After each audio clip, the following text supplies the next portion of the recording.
എന്തെന്ന് മനസ്സിലാവുന്ന ഒരു ശ്രേഷ്ഠ മഹാപുരോഹിതൻ. നീ പോയി നിന്റെ രോഗത്തെ പറഞ്ഞാൽ നിന്റെ രോഗം എന്തെന്ന് മനസ്സിലാക്കുന്ന ഒരു ശ്രേഷ്ഠ മഹാപുരോഹിതൻ. നീ നിന്റെ ദുഃഖത്തെ പോയി പറഞ്ഞാൽ നിന്റെ ദുഃഖം എന്തെന്ന് മനസ്സിലാക്കുന്ന ഒരു ശ്രേഷ്ഠ മഹാപുരോഹിതൻ.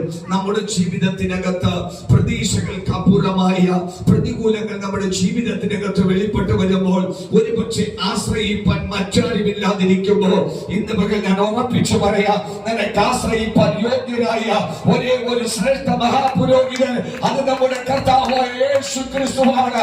ഇന്ന് പകൽ എന്നെ കേൾക്കുന്ന ദൈവമൈതലേ, നീ നിന്റെ ജീവിതത്തിനകത്ത് അനുഭവിക്കുന്ന പ്രതികൂല സാഹചര്യങ്ങളുടെ നടുവിൽ, കഷ്ടതയുടെ മധ്യത്തിൽ ഒരുപക്ഷെ നീ പ്രതീക്ഷിക്കുന്നവർക്ക് കാണാതെ കടന്നുപോയാലും നിന്റെ സങ്കടങ്ങൾ ബോധിപ്പിച്ച, നിന്റെ സങ്കടങ്ങൾ അറിഞ്ഞ്, നിന്റെ ആവശ്യങ്ങൾ അറിഞ്ഞ്, നിന്റെ പ്രതിസന്ധികൾ അറിഞ്ഞ് നിനക്ക് വേണ്ടി നിന്നെ സഹായിപ്പ ശക്തിയുള്ള, നിന്നെ സഹായിപ്പ കഴിവുള്ള ഒരു